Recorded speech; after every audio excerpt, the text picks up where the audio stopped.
Like these ones are all scars I did myself when I was bored at home with a scalpel and some ink. Not the best way to do it, but it's fun to experiment on your own body and gets the job done. Exactly.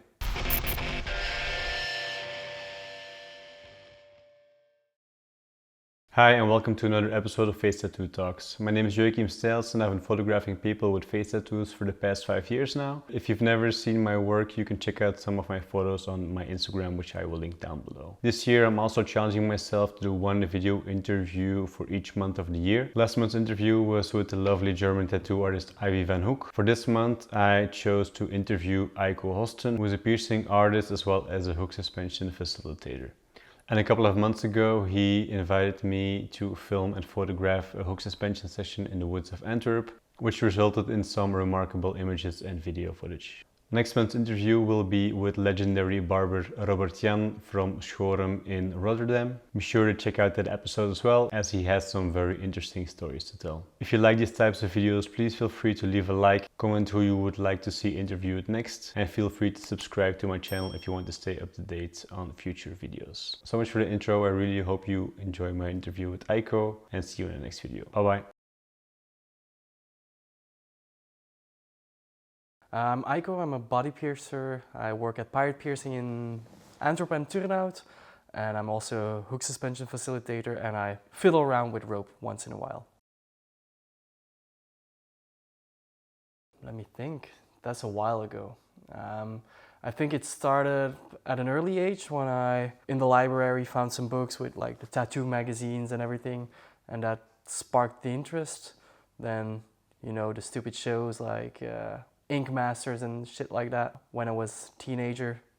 And then yeah, being in the punk, emo, hardcore scene, everybody had big stretched lobes and piercings everywhere, so you follow the stream, and that's how I delved into modifying myself, started piercing myself when I was younger, started piercing friends, got a shitty apprenticeship, and then all delved into what it is now.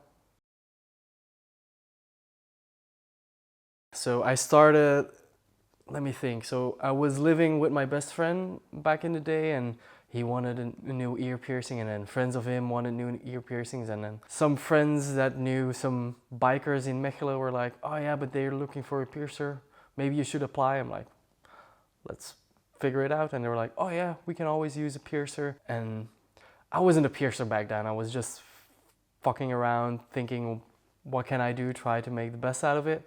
And he was like, yeah, but I'll teach you. And he just gave me a book and it's like, here, this is how you do it. And I'm like, yay. And now I'm gonna fuck up customers. So that's how it started. And that took a year and a half that I did that like twice a week. And then after that I was like, yeah, this is not the way to go. Quit that shop. And then a year I didn't do anything, and then started my own studio back in the day with a friend, which is not a good thing for me, owning a business. I'm not the best at punctuality. You'd rather work at the shop than own a shop? Yeah, it's way easier for me to just have the structure like, okay, you have to be there at 11, be there till 7, and just know everything is provided, and just have to say, hey, we're out of this, and it's way more easier for me. Show up and do your thing. Exactly. Yeah, so the first one I got was like just, now it's a cross, but it used to be a line with a few dots that I got hand poked by a friend who used to work at the shop I work at. And then yeah, I was chilling a lot with Lex and Elliot, and they were always like, yeah, let's make a cross out of it, make a cross out of it. I'm like, I'm fine with the line. And then Lex killed himself, and then Elliot made a cross out of it. And then I was always contemplating getting like the line on my face, but I was always contemplating getting scarred or white tattoo. And then I was just chilling with Yuri, and he's like, yeah, let's do it in red. I was like, that's a good idea. And that's story about the face tattoos. Oh, I still have like the side of my face that was also like spur of the moment, we're bored, let's do something stupid. My first tattoo is on the side of my hip, and it was for my mom because she passed away when I was 16, and just the first letter of her name with her birth date and her passing away date. I have Alien, well, xenomorph from Alien on my stomach, done by Yuri. And then I have a lot of Blastovers surrounded by him as well. It really sucked. I would not do it again. Well, the navel was really shitty. Getting that blacked out was not the most fun part, but I'm really happy how it turned out. So it needed to be done, but I will not do it again. I can imagine. Well, I do like the black, heavy blackwork thingies, but I also like having a little bit that you can see through. It shines out. It's more atypical than just starting like a whole leg that was free and then just make it black, or well, not black, but with some patterns. I'd rather have something that I did before that and then just make something new out of it. So you don't have to regret it, but you still have a new piece, a whole piece, and not just like stamps. The evolution. Exactly. So what we do, well, what me and Ilse do, most of the time during the summer we go outside because nice weather and it's way more chill. So we set it up as fast as possible. It can take some time once in a while. Then we just prep the skin, mark, pierce, do all the rigging, depending on what the person wants. Can take from 5 minutes until an hour or longer if we go really intrigued with it. And then we take our time. Everybody needs their own time to get into the air. Some people can go fast, some people can rather take it slow. I'm more of a slow person. I'd rather ease into it with everybody. Not everybody needs to rush to get into the air, because a suspension is not about getting in the air. It's about getting pierced, getting connected, and using the pain to overcome whatever you need to overcome. Is it fear? Is it pain? Whatever you need to overcome, you can do it. And sometimes it takes a while. Sometimes it can go fast. So the ritualistic part of it is it's more my kind. Than yeah. the ends. Exactly. It's not about getting in the air. It's about, if you do it, you're at least less than 10% of the world doing it. So it doesn't matter if you're in the air. It's a cool thing getting in the air, but once you get connected, you're already suspending. Love the ear. Yeah. They're really cool. Well, the link to the suspension. Awesome. I have a few ear weights coming up that I custom ordered from Clear Mind Casting. They're now at the custom, so I hope I have them by the end of next week. The weights are my partner suspending in Oslo, so it's just like a casting of her. Okay. So I'm really excited to see. Well, I already saw the pictures, but I'm still waiting for the real ones. Excited to see it. Yeah, me too. For me, still to this day, was the most impressive experience I had facilitating was together with Charlene. We did, for Marcus is a photographer, he works with me a lot. He did, it was a coma, I think, so like 8 hooks in the front and then 1 forehead hook. And it was in Gardens of Nassau, I think 1.5 years, 2 years ago. And we didn't have to talk. There was no talking. It was just like him breathing, and everybody who was there was just like breathing with him, and it took everybody like its breath away. And then afterwards, everybody started crying. It was not because it was so painful, but just like the connection everybody had with him during his ritual was so beautiful. And I still hope for him that was one of his most beautiful suspensions. But I know there's more than just one suspension for everybody. But that was, for me, the most wonderful experience that I could imagine happening. So BMXnet, for the people that don't know, is a conference for body modification. It goes for tattooers, piercers, suspension facilitators, and there's a lot of classes over there. This year I was part of the mega suspension crew. We're with 26 facilitators, and we did about, I'm gonna round it up to 50 suspensions in total during the weekend. I had a crazy experience learning a lot of other techniques from, like, Liron from Israel was there, and he was like, yo man, just go fast. And he took a first timer, like in 5 seconds she was in the air and she had the best experience. I'm like, that's crazy how that works. And I wouldn't do it like that, but it's crazy to see that some people have that connection with some people and that can make it work. For me, it's just like talking with a lot of people, connecting, getting more interesting equipment and whatever.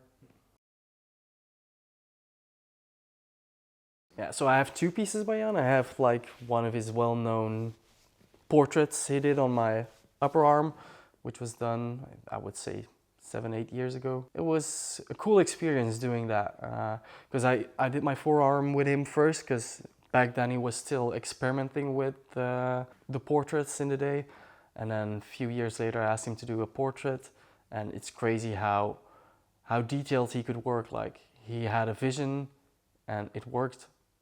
I don't think anybody else can do whatever he could. Can you, in short, tell me how he does what he does with the portraits? So what he did, he took a picture of a portrait, a skull or whatever, and in Photoshop he made lines over it, so you could just like Raster. Yeah, a raster out of it, and then you just see the white parts is what he would cut, the black parts were not cut, and then you could see like the skull or whatever in a raster. So he had a blacked out upper arm, and then he cut the shape out of it based on the template with like the raster. Exactly.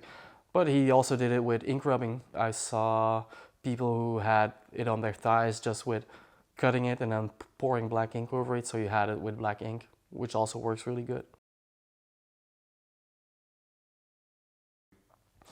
So for me, I started my suspension career back in the day with friends of mine. We just started experimenting on each other. I had a friend who had some experience, so he helped me with like the fundamentals. So in the beginning it was more fun, and then I started like going to conferences, like going to Hang You and Italian Suscon and stuff like that, and I noticed how when you facilitate for a person, it's not just about them.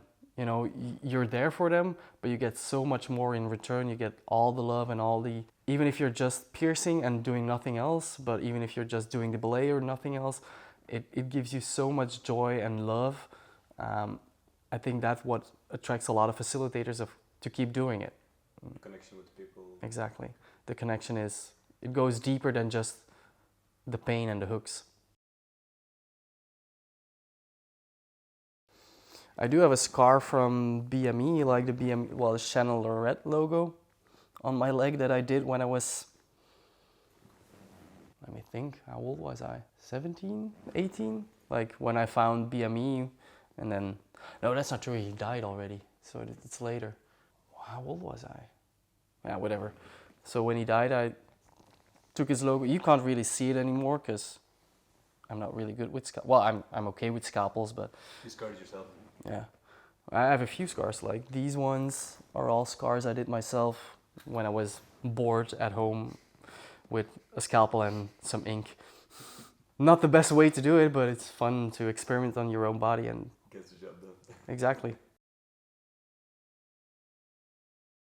So my throat was done by Lex. Lex was the first tattooer who ever tattooed me. He did the first 2 tattoos on me, and then we lost connection. And then when I met my best friend, he was apprenticing with him, and then that's how we reconnected. And we were just chilling at his place, like a lot of times, just having a beer, and then we're like, I really want to get my throat tattoo, and it's like, let's do it now. I'm like, okay, like, you sure? We're both drunk. Yeah, but it's fine. So yeah, I got it done when I was pretty drunk, which you shouldn't, but on the other hand, it's life. And I think we started it, I couldn't finish it because it hurt like a motherfucker, probably because I was drunk. And then we finished it a week or 2 later.